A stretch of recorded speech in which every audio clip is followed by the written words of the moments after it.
위대한 인생을 찾아 떠나는 40일 여정 31번째 날입니다. 함께 동행하신 여러분 주님의 이름으로 환영하고 축복합니다. 우리 옆에 계신 분에게 인사드리겠습니다. 승리하셨습니다. 승리하셨습니다.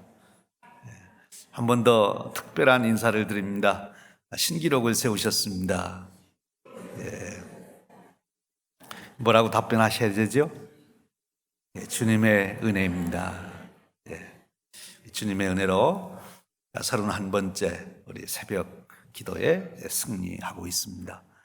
이제 남은 기간 동안 다 채우셔서 기도의 양을 다 채우시고 하나님께 영광 돌리시기를 주님의 이름으로 축복합니다. 40일 기도 전략으로 위대한 인생을 살아가는 축복 우리 모두에게 함께 하실 줄로 믿습니다. 우리 구호 한번 외치고 말씀 듣겠습니다. 40일 기도 전략, 인생을 바꾸는 능력. 40일 기도 전략, 인생을 바꾸는 능력. 40일 기도 전략, 인생을 바꾸는 능력.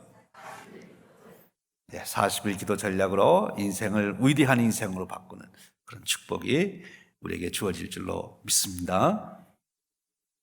여리고성은 유서 깊은 도시입니다. 그 여리고성을 중심해서 하나님께서 이루신 놀라운 일들이 많이 있지요. 아주 오래된 도시입니다. 제일 먼저 성경에 등장하는 여리고의 기적은 여리고성이 무너지는 기적이었죠. 이스라엘 백성들이 여리고성을 도울 때 그 여리고성이 무너져 하나님께서 이루시는 놀라운 역사를 증거했습니다. 그런데 그로부터 한 1000년이 지난 후에 또 여리고성에서는 하나님의 역사를 드러내는 놀라운 사건이 일어납니다.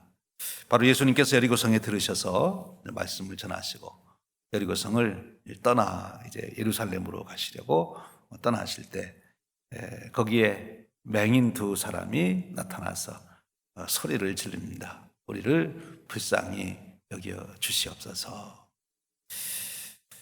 이 맹인들이 소리 지르기에 제자들은 지금 우리 예수님께서 지금 예루살렘으로 왕이 되기 위해서 올라가는 길에 우리 한국식으로 표현하면 좀 나쁜 표현이지만 재수없게 왜 너희들이 나서느냐 이렇게 아마 생각했던 것 같아요.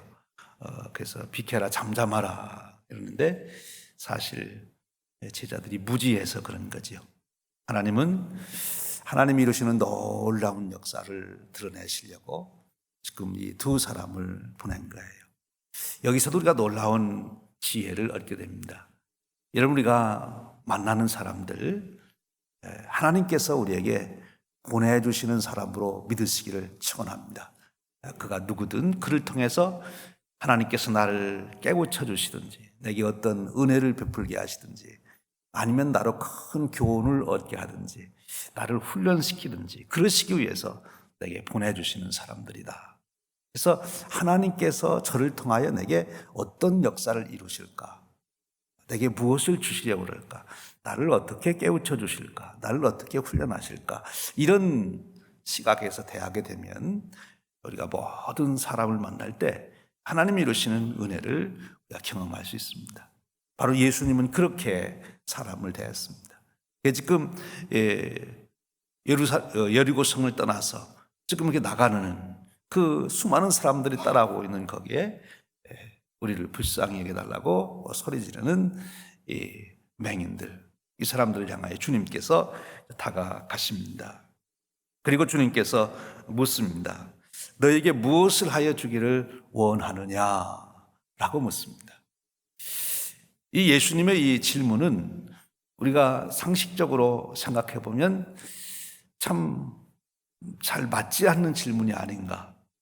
왜냐하면 보지 못하는 사람들의 제일 소원이 무엇이겠습니까? 보는 것이겠죠. 예수님이 그것도 모르시나? 예수님께서 뻔히 저들이 보지 못해서 눈을 뜨게 해달라고 주님께 부르짖는 것 아시면 그 다 아시는 대로 그냥 해 주시면 되지. 이 지금 시각장애자, 이들은 그것이 자기들 핸디캡이 아닙니까? 사실 우리가 살아가면서 어떤 핸디캡이 있을 때 다른 사람들이 자꾸 그 핸디캡에 대해서 물어보면 그 마음이 별로 좋지를 않습니다. 그렇죠? 우리가 무엇인가 부족한 게 있을 때 자꾸 그것을 사람들이 드러내는 것이 별로 기분이 좋지 않아요.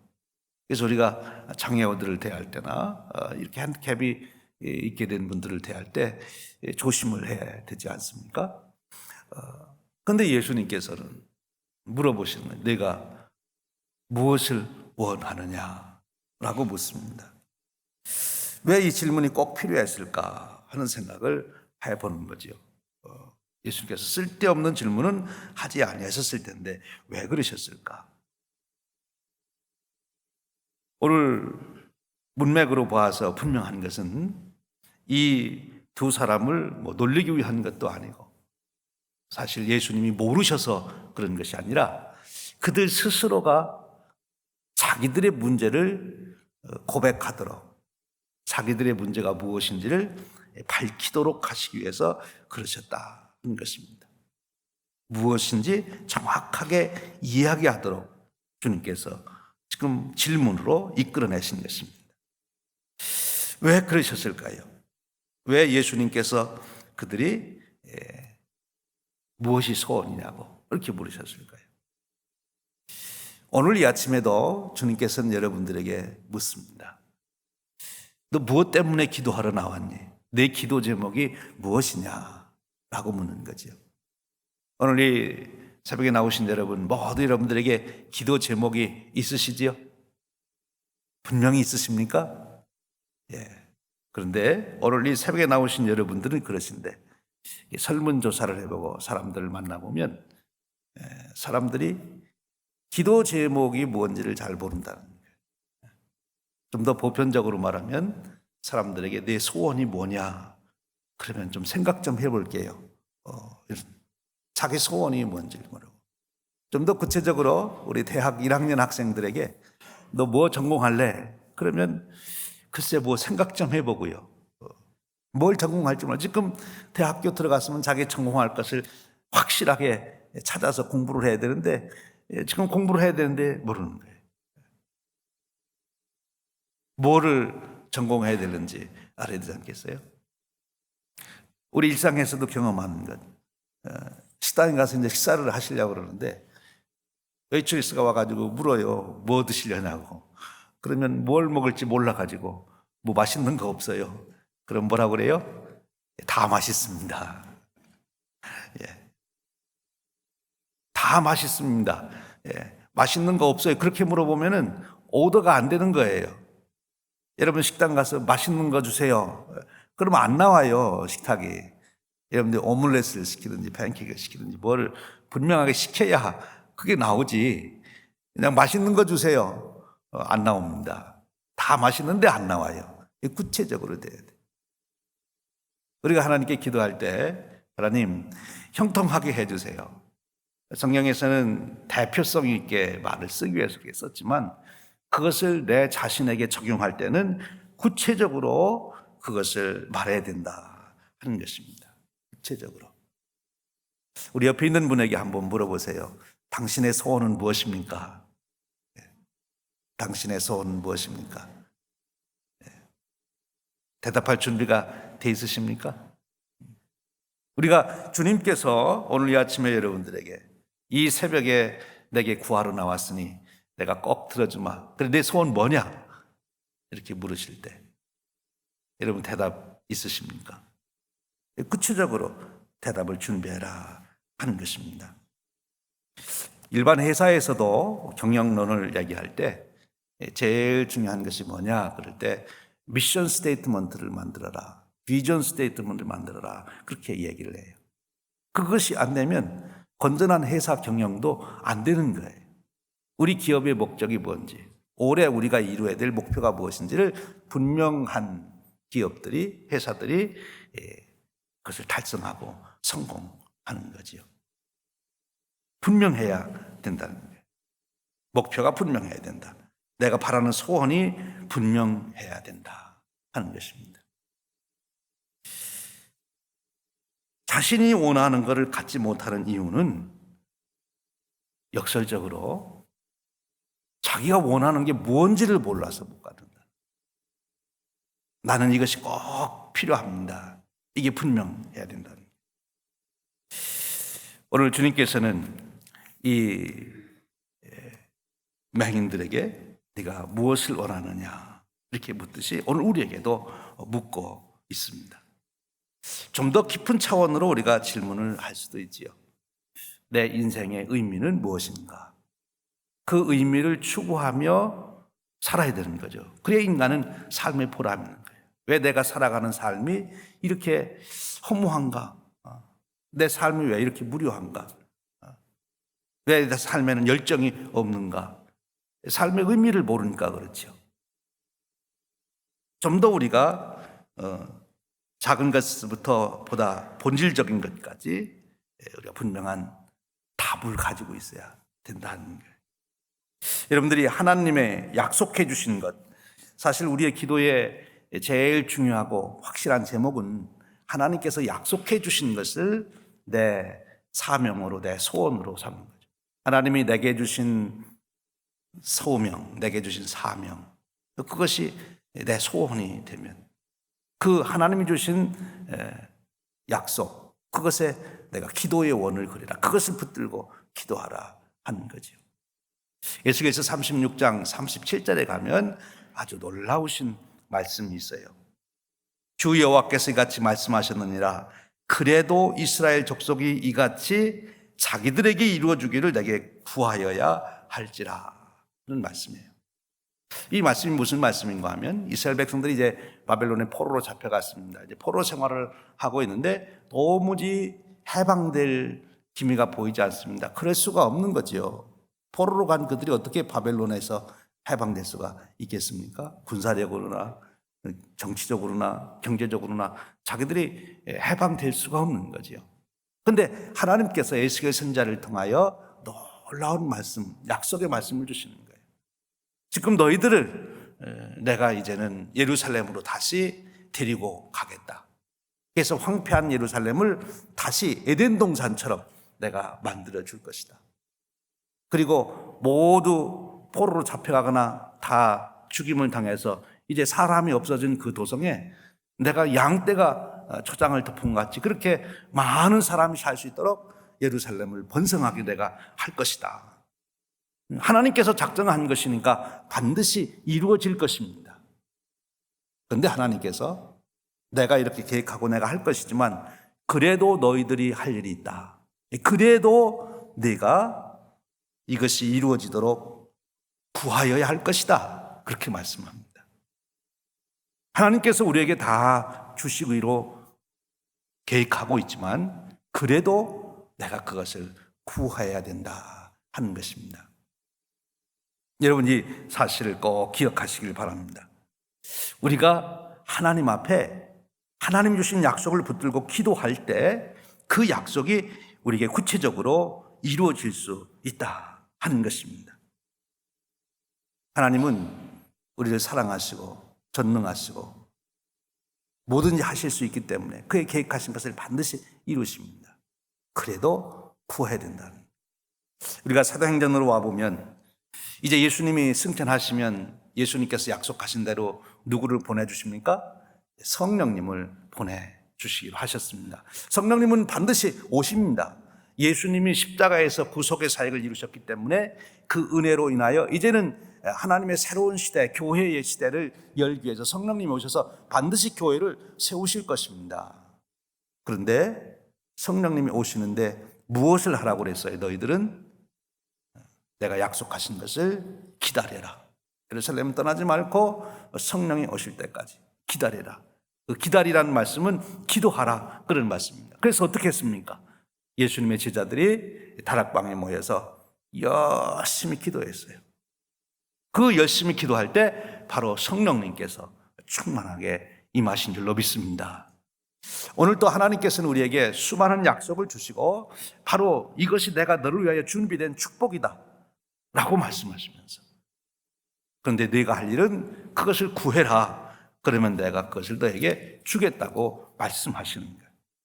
여러분들을 이 땅에 온 천하보다도 귀한 생명으로 내어 보내주실 때 하나님은 여러분의 인생을 위하여 예배해 놓으신 축복이 있습니다. 여러분들을 가정으로 세우실 때 여러분의 가정을 통해서 여러분에게 주시고자 하는 축복이 있습니다.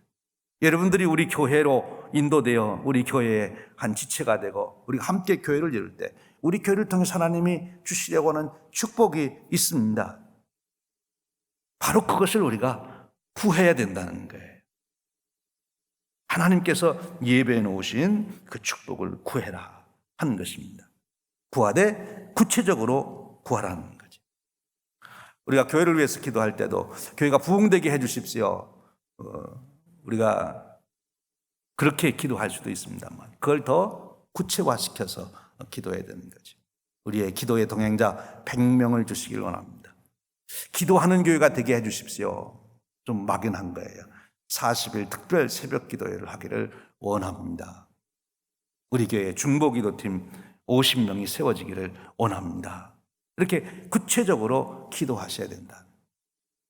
구체적으로 기도하라. 하나님은 모호한 기도에 응답하시지 않으신다.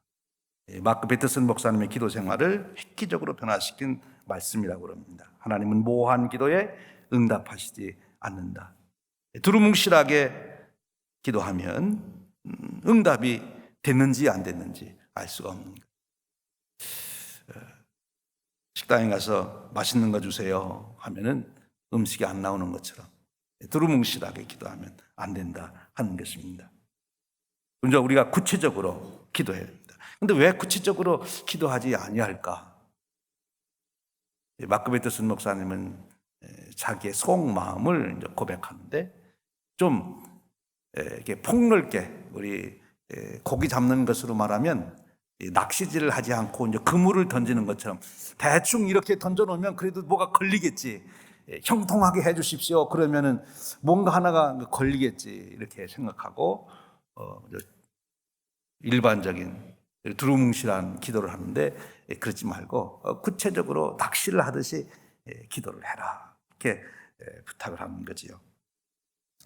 믿음이 강할수록 더 구체적인 기도를 드리게 된다 하는 것입니다. 예수님께서 이 땅에 계실 때 병든 자들을 찾아다니며 많이 치료해 주시는데 그때도 예수님께서 아주 구체적으로 그 병의 이름을 부르시면서 치료하신 것을 보게 됩니다. 그러니까 주님은 구체적으로 기도해라. 그것을 보여주시는 거죠. 왜 그러느냐? 구체적으로 기도하지 않으면 그 기도가 응답됐는지 안 됐는지 알 수가 없고 내가 기도해서 응답된 것이 아니라 그저 우연히 됐겠지 그렇게 생각할 수도 있다는 거죠. 그런데 하나님은 하나님이 일을 하신 다음에 반드시 그 일을 통해서 영광을 받으시기를 원하신다는 거예요. 그래서 구체적으로 이루어져야 우리가 진짜 이것이 하나님이 하신 일이구나 하는 것을 우리가 깨닫게 되고 그래야 우리가 하나님 앞에 영광을 돌리기 때문에 그렇습니다. 하나님이 내 삶 속에서 역사하신다고 하는 것을 구체적으로 깨닫고 그것으로 감사하는 사람은 그 일이 해결된 것만의 축복이 아닙니다. 그것보다 더 큰 축복을 누리게 되는데 하나님을 의식하고 하나님과 동행하고 하나님의 임재를 순간순간 느끼며 살아가는데 그 축복은 평강의 축복인 것입니다. 우리가 진짜 평강을 누리려면 하나님이 지금 나와 함께 하고 계시다. 하나님이 지금 내 손을 잡고 계시다. 나와 동행하고 계시다는 그 하나님의 임재 의식이 충만해야 진정한 평강을 누릴 수 있다는 거예요. 하나님이 멀리 계시다. 그렇게 생각하면 불안한 거죠. 하나님이 지금 나와 함께 내 옆에 바로 나와 동행하고 계시다. 그런데 누가 그런 느낌을 그런 평강을 얻을 수 있느냐? 구체적인 기도의 응답을 받는 사람들이 그런 평강을 얻게 된다는 거예요.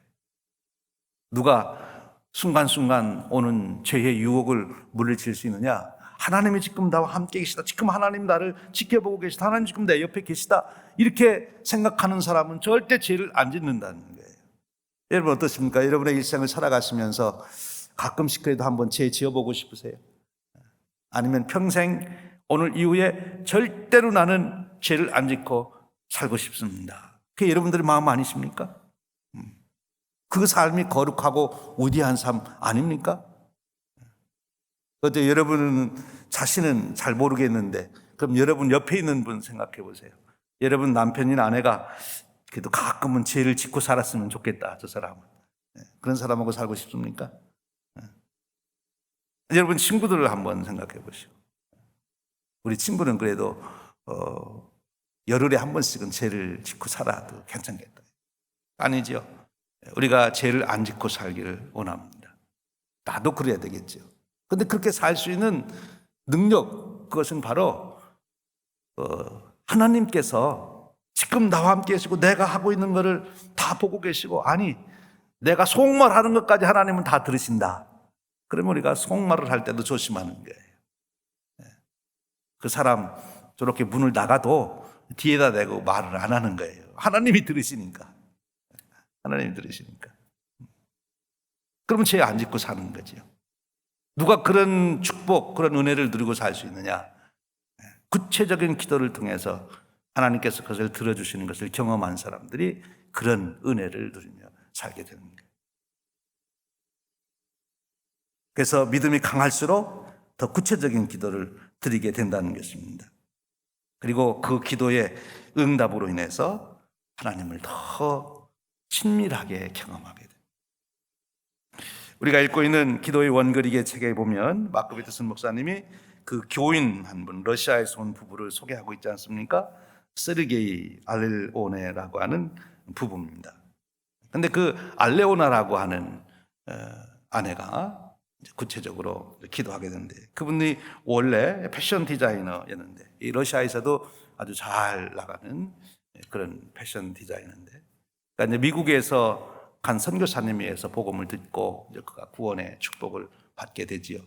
그리고 그가 자기가 하고 있는 이 패션 디자이너로서 하나님께 영광을 돌리고 싶다, 그렇게 기도해서 자기 나라만이 아니라 이스라엘, 영국, 호주 이런 데에서 이제 패션 디자이너로서 이름을 날리고 또 그런 패션쇼 같은 것들을 통해서 이제 전도하는 그런 은혜를 누렸는데, 그분들이 이제 미국으로 오게 됐다는 거 아니에요. 하나님께서 미국의 새로운 부흥의 역사를 일으키실 것이다 하는 그런 비전을 갖고 자기도 거기에 쓰임 받길 원해서 이제 미국으로 오셨다는 거예요. 근데 그 교회가 40일 특별 작정 기도회를 할 때 바로 이 부부가 6가지 기도 제목을 가지고 기도했다고 말하고 있지 않습니까? 근데 6가지가 다 응답됐다는 간증을 여기에 소개하고 있어요. 첫 번째는 뭐였습니까? 자기가 이제 패션 디자이너인데 국가 조찬 기도에 자기가 초청을 받아서 연설하는 게 기도 제목이에요. 쉽지 않겠지요?